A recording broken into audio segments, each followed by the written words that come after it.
ஆடுவோமே பள்ளு பாடுவோமே, ஆனந்த சுதந்திரம் அடைந்து விட்டோம் என்று ஆடுவோமே பள்ளு பாடுவோமே என்று அனைவரும் மகிழ்ந்து சிறப்பித்திருக்கின்ற இந்த 78வது சுதந்திர நாளில் பேசுவதற்கு எனக்கு வாய்ப்பளித்தமைக்கு நன்றி ஐயா. அனைவருக்கும் வணக்கம். என்னுடைய பெயர் அனிதா குணசேகரன், தமிழாசிரியர், திண்டுக்கல் மாவட்டம். நம் நாடு விடுதலை பெற்றதற்கு பிறகு எத்தனையோ ஆண்டுகள் ஆகிவிட்டன. அப்துல் கலாம் ஐயா அவர்கள் 2020க்குள் நம் நாடு வல்லரசாக வேண்டும் என்று விரும்பினார். ஆனால் இன்னும் அது நிறைவேறவில்லை.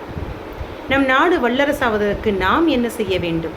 நம் நாட்டை எவ்வளவு இன்னல்களுக்கிடையில் ஆங்கிலேயரிடமிருந்து விடுவித்து கொண்டு வந்தனர் அறியப்படாத தமிழக போராட்ட வீரர்கள், இந்தியாவின் விடுதலை போராட்ட வீரர்கள் என்பதனை நினைத்து பார்த்து நம் நாட்டு விடுதலையினுடைய அருமை பெருமைகளை உணர்ந்து செயல்பட வேண்டும். அந்த வகையில் எத்தனையோ பேர் அறியப்படாத தலைவர்களாக இருக்கின்றனர். நமது தமிழகத்தில் பத்மாசினி எனும் மறக்கப்பட்ட பெண் போராளி ஒருவரை பற்றியே இப்பொழுது நான் பேச இருக்கின்றேன். நாட்டு விடுதலைக்கு அர்ப்பணிப்புடன் போராடியவர் பத்மாசினி அம்மா அவர்கள். விடுதலை போராட்டத்தில் தன் குழந்தைகள் பலியானாலும் கலங்காது இருந்த வீர தாய் அவர். விடுதலைக்காக சிறை சென்ற முதல் பெண் என்றும், பாரதியாரின் பாடல்களை பட்டி தொட்டி எல்லாம் பாடி எல்லா மக்களிடமும் கொண்டு சேர்த்த முதல் பெண்மணி இவரே என்றும் பலர் கூறுகின்றனர். 1897ஆம் ஆண்டு மதுரையில் பிறந்தவர் இவர். மதுரை சீனிவாசவர்தன் என்பவரை திருமணம் செய்து கொண்டார். சீனிவாசவர்தனும் பாரதியாரும் நெருங்கிய நண்பர்கள் என்று அறிய முடிகின்றது. ஒரு முறை பாரதியார், உன் சொத்தை விற்றையாவது பணத்தை அனுப்பு, பத்திரிகை நடத்த வேண்டும் என்று கடிதம் எழுதினாராம். அதனால் சீனிவாசவர்தன் தன் சொத்தை விற்று பாரதிக்கு பணத்தை அனுப்புகின்றார்.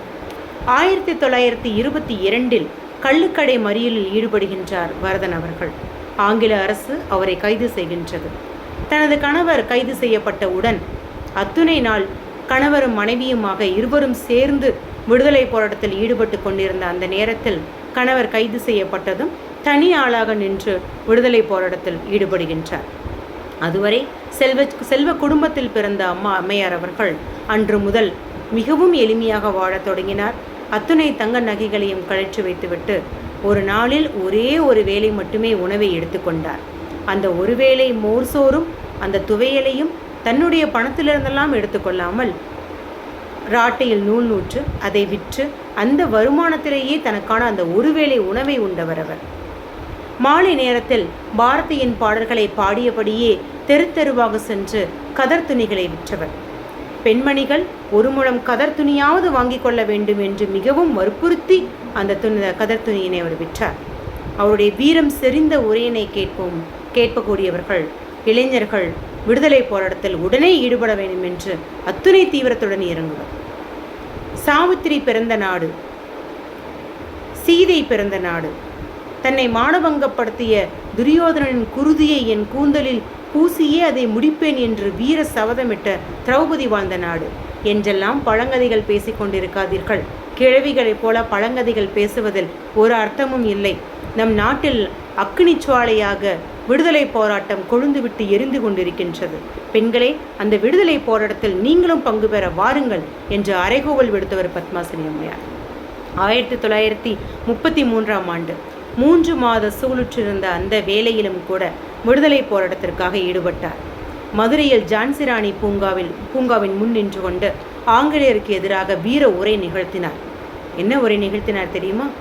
போலீசாரெல்லாம் ராஜினாமா செய்துவிட்டு விடுதலை போராட்டத்திற்கு வாருங்கள் என்று கூறினார். அதை கேட்ட ஆங்கில அரசு சும்மா இருக்குமா? உடனே அவரை கைது செய்து சிறையில் அடைத்தது. 3 மாத சூளுற்ற பெண்மணியாக சிறைச்சாலையில் இருந்தார். சிறை உணவு ஒத்துக்கொள்ளவில்லை. மிகுந்த போராட்டங்களுக்கிடையே அந்த சிறையில் அவர் இருந்தபோது அந்த கருவானது கலைந்தது. சிறைவாசம் முடிந்தது. வெளியே வந்தார். வெளியே வந்த பிறகும் திரும்பவும் அத்தனை விடுதலை போராட்டங்களிலும் ஈடுபட்டார். ஏற்கனவே 2 முறை குழந்தை பிறந்து ஒவ்வொரு குழந்தையும் 1 வயது ஆவதற்கு முன்பாகவே குடும்பத்தில் அவரை அந்த குழந்தைகளை கவனிப்பதற்கு அம்மாவிற்கு இயலவில்லை. முதலில் முழு மூச்சாக நாட்டு விடுதலை என்றே அவர் இருந்தார். அந்த குழந்தைகள் எல்லாம் 1 வயது ஆவதற்கு முன்பாகவே இறந்துவிட்டன. 4வது முறையாக சூழற்றார். 8 மாத நெறிமாத கர்ப்பிணியாக இருந்த அவர் சுப்பிரமணிய சிவா அவர்கள் தலைமையிலான ஒரு நடைப்பயணம் மேற்கொள்ளும் போது இவரும் அந்த நடைப்பயணத்தில் ஈடுபட்டார். அத்துணை பேரும் தடுத்தனர். வேண்டாம் என்று பலரும் கூறினர். ஆனால் பத்மாசினி அம்மையார் அவர்கள் அதை கேட்கவே இல்லை. முதலில் நாடு விடுதலை பெறட்டும் என்றே அந்த நடைப்பயணத்தில் தன்னை ஈடுபடுத்தி கொண்டார். 48 மைல் தூரம் நடந்தே சென்றார். பலரும் கூறி பலரும் தடுத்தும் வேறு வழியின்றி தன் உடல்நிலையை கருத்தில் கொண்டு சில நாள்கள் ஓய்வெடுத்தார். மீண்டும் நடைப்பயணத்தை மேற்கொண்டார். ஒசூர் வரை சென்றார். மதுரையிலிருந்து ஒசூர் வரை நடைப்பயணமாகவே சென்றார். ஒசூரில் ஒரு அழகிய குழந்தையை ஈன்றெடுத்தார். பெண் குழந்தை. பிறந்த ஒரு சில நாள்களே ஆன அந்த குழந்தையை வைத்துக்கொண்டு அந்த ஒசூரில் குளிரில் என்ன செய்ய முடியும்? மிகுந்த குளிர், இருப்பதற்கு இடமில்லை, உண்பதற்கு நல்ல உணவில்லை, எந்த சத்தும் இல்லை. ஆகையால் ஒரு சில நாள்களே இருந்த அந்த குழந்தை இறந்தது. சில நாள்கள் ஓய்வெடுத்து கொண்டு மறுபடியும் விடுதலை போராட்டத்தில் ஈடுபட்டார். இவரை பற்றி கேள்விப்பட்ட மகாத்மா காந்தி பெல்காம் என்ற இடத்தில் தான் உரையாற்றும் பொழுது இவரை அழைத்து அவரை பேச வைத்தார், சிறப்புற்ற வைத்தார். 14/1/1936 தான் இறக்கும் வரை விடுதலை போராட்டத்திற்காகவே தன் வாழ்நாள் முழுவதையும் அர்ப்பணித்தார். கணவனும் மனைவியுமாக விடுதலை போராட்டத்தில் ஈடுபட்டனர்.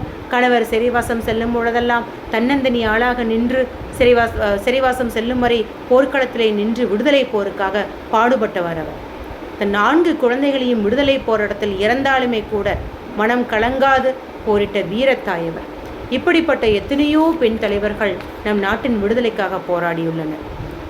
பத்மாசனி என்ற இந்த மறக்கப்பட்ட பெண் போராளியை அனைவரும் நினைவு கூறுவோம்.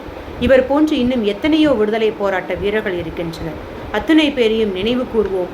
அவர்கள் அரும்பாடு பெற்று தந்த சுதந்திரத்தை பேணி காப்போம். நம் நாட்டை இன்னும் சிறப்புறச் செய்வோம். அனைவருக்கும்